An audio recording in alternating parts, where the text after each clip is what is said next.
October 2017 shook Japan. In a small apartment in Zama, investigators found evidence that led to the arrest of Takahiro Shiraishi, a man who used social media to find vulnerable people, then murdered them. Today, we'll walk through what happened, who the victims were, the order of events, how the crimes were committed, and why investigators say he acted.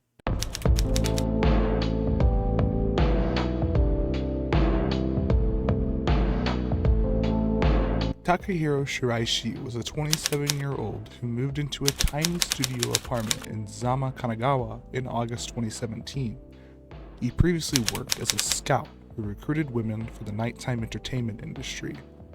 On Twitter, he used multiple accounts and a handle that suggested help for people who wanted to die, and he began contacting people who expressed suicidal thoughts. Shiraishi used tweets and direct messages to reach out to people posting about suicide or severe despair. He offered to help them die, or to die together, language that drew people who were in crisis. Investigators later said he often met victims the same day he contacted them. That pattern made it easy for him to isolate and bring people back to his apartment.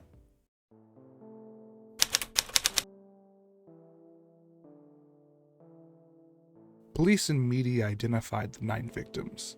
Official summaries and reporting put them in the following order. Mizuki Miura, aged 21. This was Shirai's first victim. Miura was a friend of Shiraishi and had loaned Shiraishi money when he moved into his apartment. To avoid repaying her, Shiraishi assaulted her and strangled her with a rope in his apartment. This was done around August of 2017, very shortly after Shiraishi had moved into his apartment. Keiha Ishihara, age 15, only a high school girl, and Shiraishi's first true victim. Shiraishi assaulted her, killed her, and robbed her, just like he did to Miura.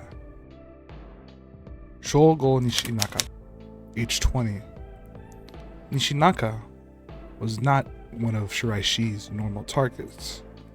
Nishinaka was a friend of Mizuki Miura and had been looking for her killer. Investigators say Nishinaka confronted Shiraishi about Miura and was then killed, strangled the same way his friend was. It was later uncovered during the research and editing of this video that Shogo and Miura were partners, boyfriend and girlfriend.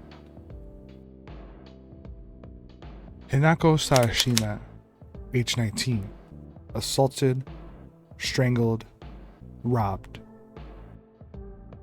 Hitomi Fujima, age 26, assaulted, strangled, and robbed. Akari Suda, age 17, assaulted, strangled, robbed. Natsumi Kubo, age 17, assaulted, strangled, and robbed. Kazumi Maruyama, age 25, assaulted, strangled, and robbed. Aiko Tamura, age 23, assaulted, strangled, and robbed. These 9 were aged roughly 15 to 26. 8 were female, 1 was male. The police reports and court materials used a death order sequencing A through I to honor and respect the privacy of the victims. According to police questioning and later court findings, the primary method of killing was strangulation using ropes tied to the apartment's loft. Shiraishi told investigators she used the loft ropes to kill victims. Forensic signs on several bodies were consistent with strangulation.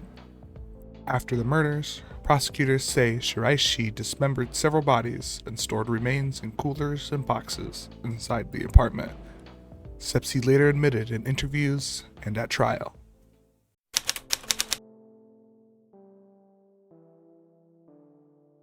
So why did Shiraishi do it? Shiraishi gave various statements. At trial, prosecutors argued that for the female victims, his motives included assault and robbery. He raped and robbed several victims and then killed them. For the one male victim, Shiraishi reportedly killed him because the man had inquired about the first missing woman and might expose what had happened. Prosecutors rejected Shiraishi's defense argument that some victims had consented to be killed. The court found that the crimes were murder and that the defendant was criminally responsible. Independent observers and many news outlets also pointed to a cruel pattern. He targeted people in moments of crisis, exploited their vulnerability, and then used violence and theft as part of the crime. Courts weighed the evidence and sentenced him accordingly. The chain of events that led to the discovery began when a missing woman's brother checked her Twitter account and flagged a suspicious contact. Undercover arrangements and police work brought Shiraishi to the attention of detectives. On October 31st, 2017, officers went to his apartment and found evidence that led to his arrest. He was charged, tried, and in December 2020, a Tokyo court sentenced him to death. The sentence was upheld and later finalized. Shiraishi was later executed earlier this year in 2025. The Zama case prompted urgent conversations in Japan and around the world about how social media platforms handle posts about suicide, how to protect people in crisis, and how predators can exploit anonymity. It's also raised difficult legal and ethical questions, but at its core are the victims and families whose lives were ended. If you want the sources and further readings we used, news reports, police summaries, and court reporting, they're all in the description. Please be respectful. These were real people, real families. If you or anyone you know is struggling, please reach out to local crisis services. Thank you for watching Isaki Mysteries. See you next time.